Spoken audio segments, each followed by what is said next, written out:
With the adventure game genre making a return from the dead, it's disappointing, if perhaps a little ironic, to see the survival horror genre starting to wither and die like a diseased puppy who can't walk sideways. The two genres share so many similarities after all. Alright, the puzzles aren't quite as complicated in a survival horror, but then Monkey Island only lets you kill the one zombie. You were almost a Jill sandwich. You're right. I believe the Jill sandwich is on page 47 of the Gamer's Kama Sutra. Landmark survival horror series like Resident Evil and Silent Hill have been on a slow decline into horseshittery over the last decade, particularly with recent outings like Resident Evil 6 and Silent Hill This Time It's Raining. And when a good survival horror like Alan Wake or Zombie U comes along, people end up passing on it because they've been burnt too many times by other entries in the genre. Most modern survival horror games have done away with the puzzles altogether, alienating the people who like to find cranks then put those cranks into crank holes audience almost entirely. Back when survival horror sequels had yet to throw out virtually everything about the original games that made them fun, Capcom blessed us with Resident Evil 2, a delightful game with a B-movie plot to rival even the preposterous over-the-topedness and wobbly dialogue of its predecessor. There must be some way to stop it. In a manner of speaking, there is. Either by putting a bullet through her brain, or by decapitating her completely. And to think that taxidermy used to be my hobby. Resident Evil 2 came out for the PlayStation in 1998, not once but twice, mostly because Capcom hilariously forgot to include DualShock support the first time round. You can complain about software updates and patches for modern games all you like, but in the 90s, this was the alternative. So stop moaning. Later in the year, the game inexplicably found its way onto Tiger's Gamecom handheld, a sort of cut-rate Game Boy competitor designed and manufactured by people who hate children.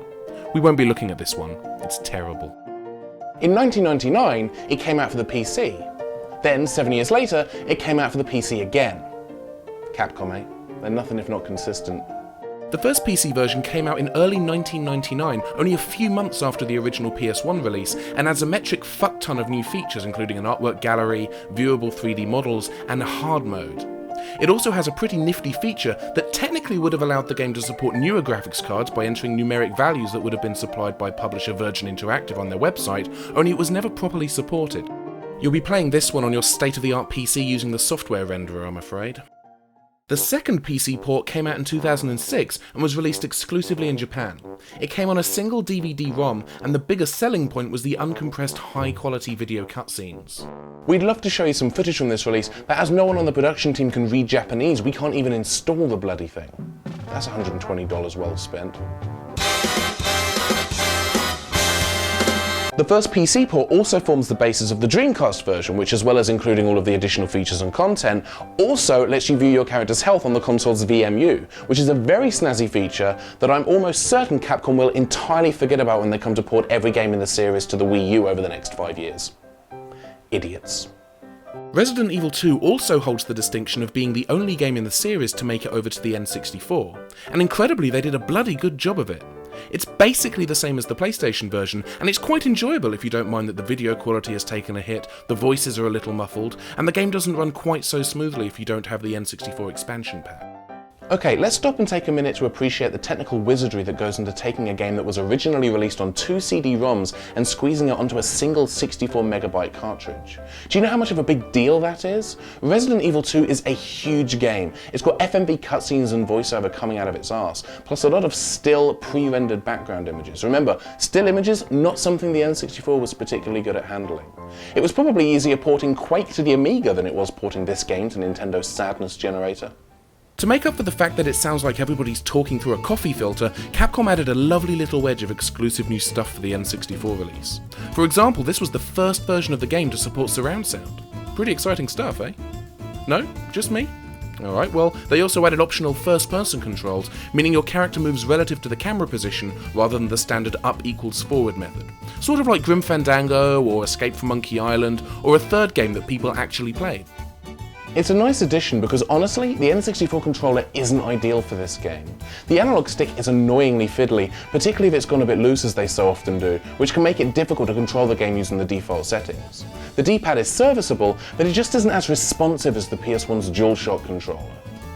Incidentally, that bit about the loose analog stick would have been a great place for a sex joke.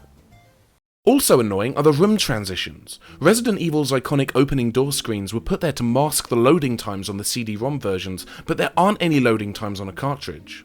They were probably kept for atmospheric reasons, but when you know you can step from one room to the next in less than a second, it feels a little unnecessary.